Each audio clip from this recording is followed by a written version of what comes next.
Baik teman-teman, jumpa kembali dengan saya Bunyamin. Pada kesempatan kali ini saya ingin sharing tentang bagaimana strategi pengembangan dan penguatan usaha koperasi.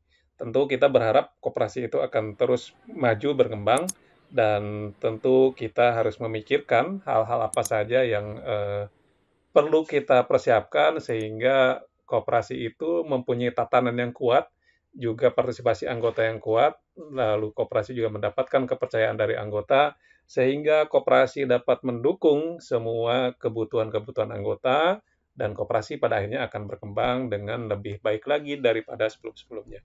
Sebelum membahas strateginya, tidak salahnya juga kalau sedikit kita mengingatkan kembali pengertian dari koperasi itu apa.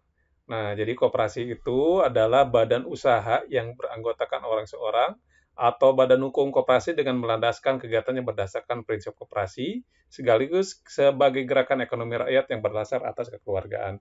Jadi, badan usaha koperasi ini adalah sebuah badan usaha yang anggotanya bisa orang seorang atau disebut juga koperasi primer atau juga bisa berbadan hukum koperasi yang biasanya disebut dengan koperasi sekunder ya tahapannya.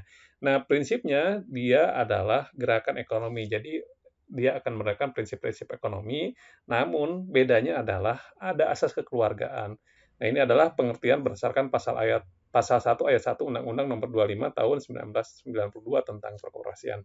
Lalu prasyarat dasar apa yang harus dimiliki ketika kita akan mendirikan sebuah koperasi?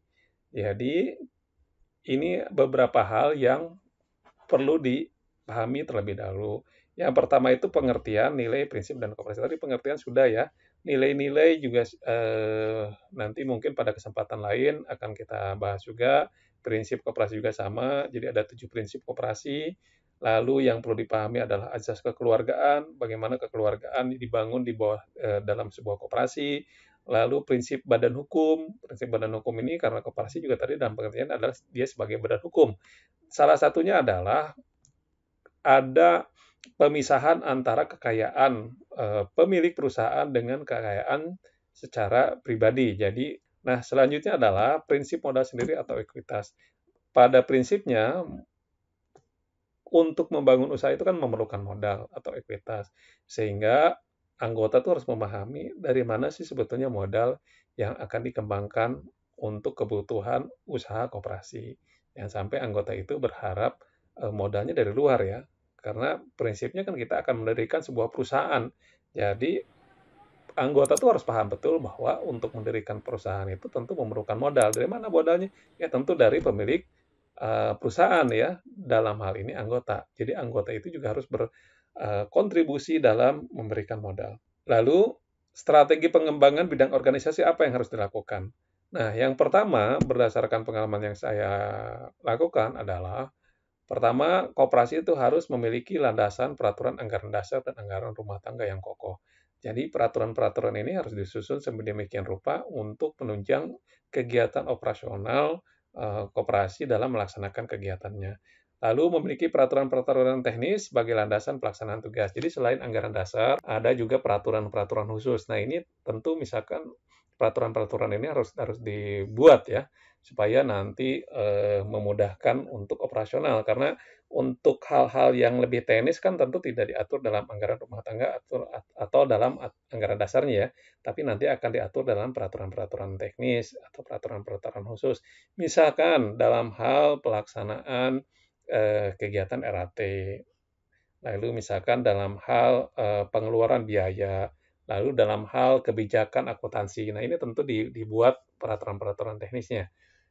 Nah, lalu yang selanjutnya yang bisa dilakukan adalah koperasi harus memiliki struktur organisasi yang kokoh, terintegrasi dengan seluruh unit usaha dan bidang usaha. Jadi struktur organisasi koperasi juga harus dibuat ya supaya nanti alur kerja, alur dokumen juga enak ya untuk proses pelaksanaan pekerjaannya. Jadi masing-masing bagian itu mempunyai tanggung jawab yang jelas, lalu juga pendelegasian pekerjaan juga jelas, pertanggungjawaban juga jelas. Nah, lalu memiliki sistem operasional dan prosedur dalam menjalankan kegiatan operasional. Nah, ini juga penting ya. Jadi bagaimana alurnya.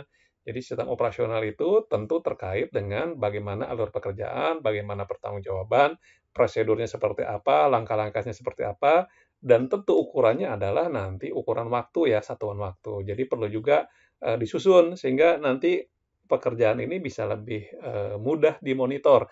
Contoh misalkan dalam hal pelayanan kepada anggota, pelayanan simpan pinjam. Berapa waktu yang dibutuhkan untuk pelayanan simpan pinjam? Berapa waktu yang dibutuhkan untuk misalkan melayani anggota yang menarik simpanan?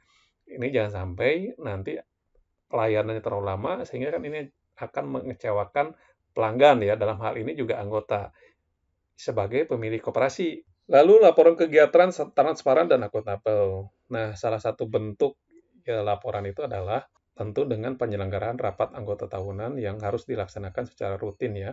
Selanjutnya, strategi pengembangan bidang SDM dan keanggotaan. Nah, beberapa upaya yang bisa dilakukan diantaranya meningkatkan pemahaman stakeholder koperasi tentang pengelolaan koperasi yang benar melalui pendidikan dan pelatihan.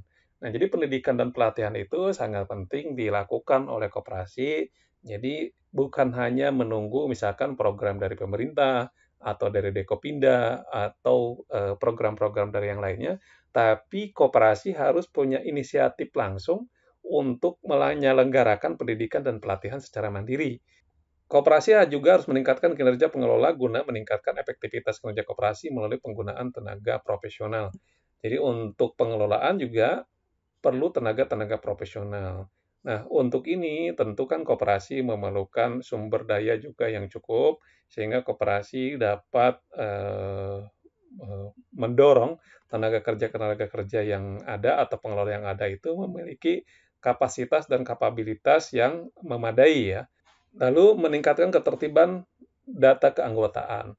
Nah, ini juga penting, itu kan dalam hal keanggotaan itu penting karena tertibnya data anggota itu akan memudahkan kita melakukan identifikasi simpanan anggotanya, berapa anggota dia ikut berpartisipasi dalam pelayanannya, bagaimana nanti kita bisa berinteraksi dengan anggota, sehingga database anggota ini cukup penting ya. Jadi kalau kita punya data anggota yang baik, tentu ini akan sangat membantu dalam proses pengembangan koperasi.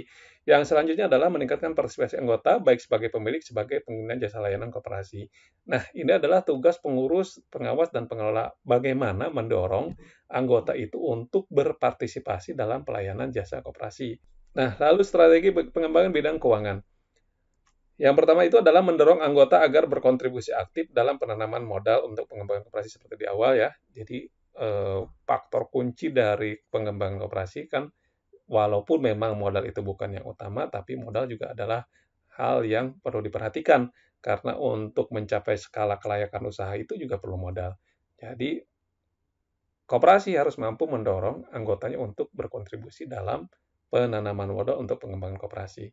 Lalu koperasi dapat menggali sumber-sumber modal internal yang dapat memberikan keuntungan bagi penanam modal. Jadi perlu dipikirkan upaya-upaya apa sehingga anggota sebagai pemilik percaya untuk menyimpan uangnya di koperasi. Selanjutnya adalah memiliki sistem pelaporan keuangan yang akuntabel, transparan, dan terintegrasi. Jadi harus bisa laporan itu bisa dipertanggungjawabkan, tepat waktu, transparan, dilakukan juga audit atas laporan keuangan, sehingga dengan adanya laporan keuangan yang akuntabel dan transparan, ini akan berimbas kepada kepercayaan anggota untuk dia berkontribusi modalnya. Ini saling terkait ya sebetulnya. Makanya ini penting dilakukan audit atas laporan keuangan koperasi oleh akuntan publik pada awal perubahan dan dilanjutkan setiap tahunnya. Jadi kalau bisa rutin ya, setiap tahun itu dilakukan audit atas laporan keuangan. Lalu meningkatkan efektivitas dan efisiensi penggunaan sumber keuangan yang ada. Jadi dalam hal melaksanakan pengembangan usaha pun harus dilihat efektivitasnya ya. Jadi sebelum mendirikan usaha koperasi misalkan perlu juga dilakukan studi kelayakan bisnisnya, lalu perencanaannya seperti apa, lalu nanti evaluasi atas kinerja pelayanan atau pelaksanaannya seperti apa, sehingga tetap bisa efektif dan efisien. Selanjutnya adalah strategi pengembangan bidang pelayanan dan usaha. Nah, tentu untuk mengembangkan usaha ini, koperasi harus meningkatkan partisipasi anggota dalam pemerataan pelayanan yang diberikan oleh koperasi. Selanjutnya, melakukan inovasi dan pengembangan usaha secara berkelanjutan. Karena kan prinsipnya usaha itu adalah going concern ya. Jadi semakin lama harus semakin berkembang. Tapi perlu kita juga perhatikan bahwa dalam semua proses usaha itu pasti akan mengalami siklus pertumbuhan ya.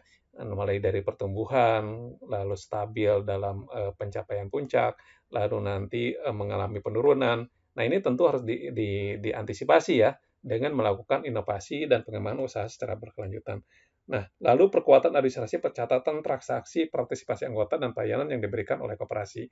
Jadi, untuk administrasi karena salah satu faktor atau salah satu unsur perhitungan sisa hasil usaha bagi anggota adalah dari partisipasinya. Sehingga koperasi ini harus benar-benar mampu memberikan track record atau catatan berapa sih partisipasi anggota dalam pemanfaatan pelayanan yang diberikan oleh koperasi. Lalu yang selanjutnya lakukan analisa sederhana atau studi kelayakan usaha sebelum melakukan pengembangan usaha. Nah, ini juga penting ya. Hasil dari pencapaian atas penguatan lembaga atau organisasi dan pengembangan usaha koperasi itu apa? Nah, ini adalah tentu harapannya ini ya. Koperasi menjadi sehat organisasi, sehat usaha, sehat mental berkoperasi. Jadi bukan hanya organisasinya, tapi juga sehat usahanya juga sehat mental berkoperasinya. Jadi mental berkoperasi itu pengelola bertanggung jawab, pengurus bertanggung jawab, anggota mau berpartisipasi dan bertanggung jawab untuk memodali koperasinya, mengawasinya, dan sebagainya. Prinsipnya masing-masing menjalankan fungsinya dengan baik. Baik teman-teman, jangan lupa untuk dukung terus channel ini dengan cara subscribe, like, dan share ya. Dan sampai jumpa pada video selanjutnya.